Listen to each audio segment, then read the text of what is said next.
Nizamabad mayor పీఠం ఎవరికి దక్కుతుందనే దానిపై ఉత్కంఠ నెలకొంది. మేయర్ పీఠం కోసం కాంగ్రెస్ వ్యూహాలు రచిస్తోంది. ఎంఐఎంతో కలిసి ఇప్పటికే మ్యాజిక్ ఫిగర్ కూడగట్టింది కాంగ్రెస్. గెలిచిన ఒకే ఒక్క బీఆర్ఎస్ అభ్యర్థి కూడా కాంగ్రెస్ శిబిరంలో చేరారు. మజ్లిస్కు డిప్యూటీ మేయర్తో పాటు 2 కోఆప్షన్ పదవులు ఇచ్చేలా ఒప్పందం కుదరడంతో ఇందూరు కార్పొరేషన్లో కాంగ్రెస్ జెండా ఎగరడం ఖాయంగా కనిపిస్తోంది. నిజామాబాద్ మేయర్, మిగతా మున్సిపాలిటీలో చైర్పర్సన్ల ఎన్నికకు సంబంధించి మరిన్ని డీటెయిల్స్ రజనీకాంత్ అందిస్తారు. రజనీ, నిజామాబాద్ మేయర్ పీఠం ఎవరికి దక్కే ఛాన్స్ ఉంది?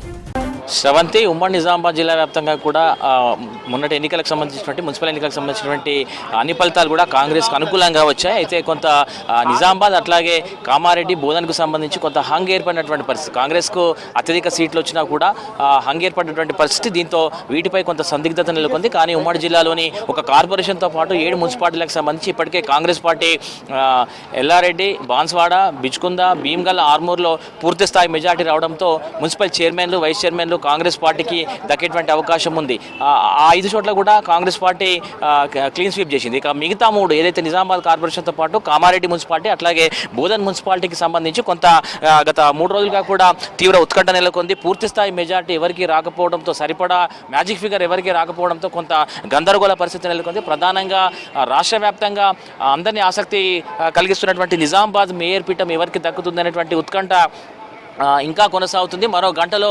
కార్పొరేటర్లంతా కూడా, కొత్తగా ఎన్నికైనటువంటి అభ్యర్థులంతా కూడా ప్రమాణ స్వీకారం చేయనున్నారు. అట్లాగే మేయర్, డిప్యూటీ మేయర్కి సంబంధించినటువంటి ఎన్నిక కూడా జరగనుంది. కానీ ఇంకా బీజేపీ స్టాండ్ అట్లాగే కాంగ్రెస్ సంబంధించినటువంటి స్టాండ్ ఏంటో అర్థం కానటువంటి సిచ్యువేషన్ అయితే నెలకొంది. ప్రధానంగా బీజేపీకి 60 డివిజన్లు ఉన్నటువంటి నిజామాబాద్ కార్పొరేషన్లో 28 స్థానాలతో అత్యధిక స్థానాలు గెలుచుకుంది. కానీ మ్యాజిక్ ఫిగర్కి చాలా దూరంలో ఉంది, 3 అడుగుల దూరంలో ఉంది. అయితే ఒకవైపు ఎంపీ అట్లాగే 2 ఎమ్మెల్యేలు, ఆర్మూర్ ఎమ్మెల్యే రాకేష్ రెడ్డి అట్లాగే urban MLA Dhanpal Suryanarayana 3 ex officio vote కలుపుకుంటే 31 ఓట్లు అవుతున్నాయి, 31 నెంబర్ అవుతుంది. కానీ మ్యాజిక్ ఫిగర్ చేరుకోవాలంటే 33 సంఖ్య అవసరం ఉంటుంది. సో 2 అడుగుల దూరంలో బీజేపీ నిలిచింది. అయితే నిన్న బీజేపీ శిబిరం నుంచి బీజేపీ నేతలు పదే వీడియోలు పోస్ట్ చేశారు సోషల్ మీడియాలో.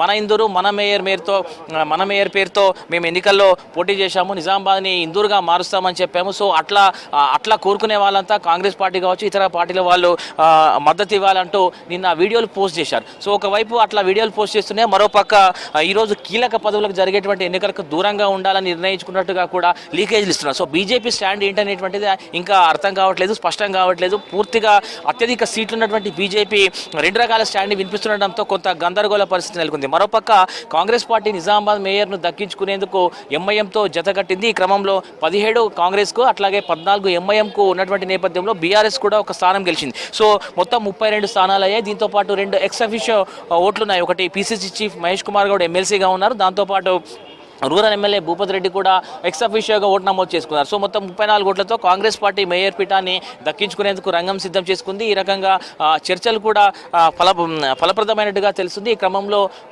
ఎంఐఎంకి డిప్యూటీ మేయర్తో పాటు 2 కోఆప్షన్ మెంబర్ కూడా ఇవ్వనున్నట్లుగా ఒప్పందం కుదిరినట్లు సమాచారం ఉంది. దీంతో పాటు నిజామాబాద్ మేయర్తో పాటే బోధన్కు సంబంధించినటువంటి మున్సిపాలిటీకి సంబంధించినటువంటి లింక్ కూడా ఉంది. ఎందుకంటే అక్కడ కూడా కాంగ్రెస్ 2 సీట్లు తక్కువ వచ్చాయి. అత్యధిక సీట్లు వచ్చినా కూడా 19 స్థానాలు అవసరం ఉంటే అక్కడ 17 స్థానాలు వచ్చాయి. ఒక ఇండిపెండెంట్ కాంగ్రెస్లో చేరారు, ఇంకో 2 సీట్లు అవసరం ఉంది. సో అక్కడ బోధన, ఇక్కడ నిజామాబాద్ 2 ఈక్వేషన్స్ను చూసుకొని ఎంఐఎంతో కాంగ్రెస్ పార్టీ జతకట్టింది, చర్చలు జరిపింది. ఈ నేపథ్యంలో నిజామాబాద్లో డిప్యూటీ మేయర్ అట్లాగే 2 కోఆప్షన్ మెంబర్లు ఇవ్వనున్నట్టుగా తెలుస్తుంది. మరోపక్క బోధన్లోనూ వైస్ చైర్మన్తో పాటు అక్కడ కూడా కోఆప్షన్ మెంబర్లు ఇవ్వనున్నట్టుగా ఒప్పందం కుదిరినట్టుగా చర్చ జరుగుతుంది. ఇక కామారెడ్డికి సంబంధించి కామారెడ్డిలోనూ తీవ్ర ఉత్కంఠ నెలకొంది, అక్కడ హంగ్ ఏర్పడింది. సో అయితే అత్యధిక స్థానాలతో 19 స్థానాలు ఇచ్చినటువంటి కాంగ్రెస్ పార్టీ లార్జెస్ట్ పార్టీగా ఉంది. కానీ 6 ఓట్లు అవసరం ఉన్నటువంటి నేపథ్యంలో ఒకవైపు 3 ఇండిపెండెంట్లు కాంగ్రెస్లో జాయిన్ అయ్యారు. దీంతో బలం 22కు పెరిగింది. కానీ మరో 3 స్థానాలు తక్కువగా ఉన్నాయి. సో 3 ఓట్లు తక్కువగా ఉన్నాయి. కాబట్టి ఈ క్రమంలో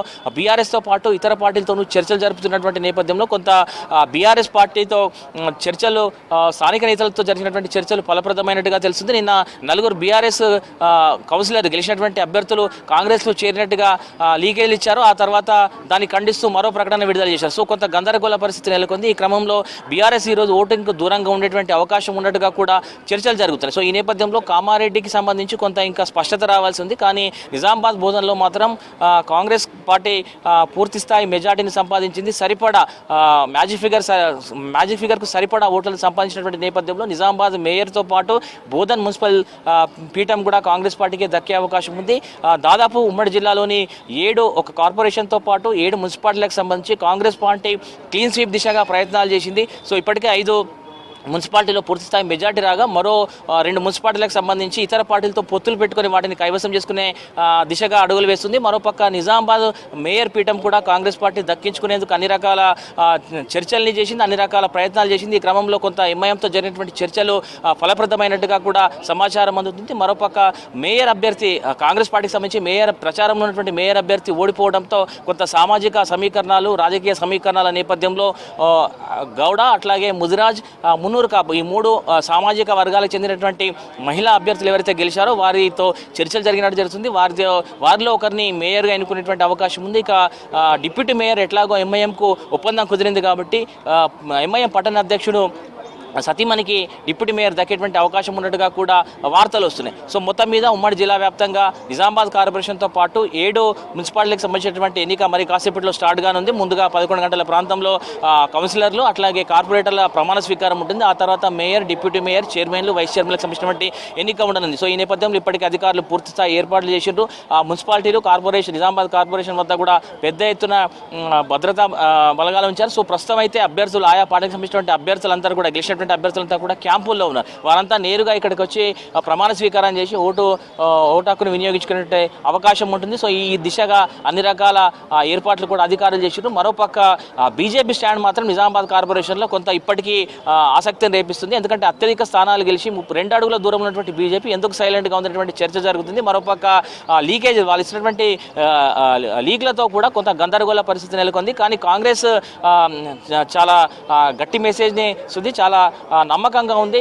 ఎంఐఎం తమతో కలిసి వస్తుంది కాబట్టి కాంగ్రెస్ పార్టీ మేయర్తో పాటు డిప్యూటీ మేయర్ని దక్కించుకునే అవకాశాలు ఉన్నట్టుగా కూడా చర్చ జరుగుతుంది శ్రవంతి. సో మొత్తం మీద మరో గంటలో నిజామాబాద్ జిల్లాలోని ఒక కార్పొరేషన్తో పాటు 7 మున్సిపాలిటీకి సంబంధించినటువంటి చైర్మన్లు, వైస్ చైర్మన్లు, నిజామాబాద్ మేయర్, డిప్యూటీ మేయర్కి సంబంధించినటువంటి స్పష్టత వచ్చేటువంటి అవకాశం ఉంది శ్రవంతి.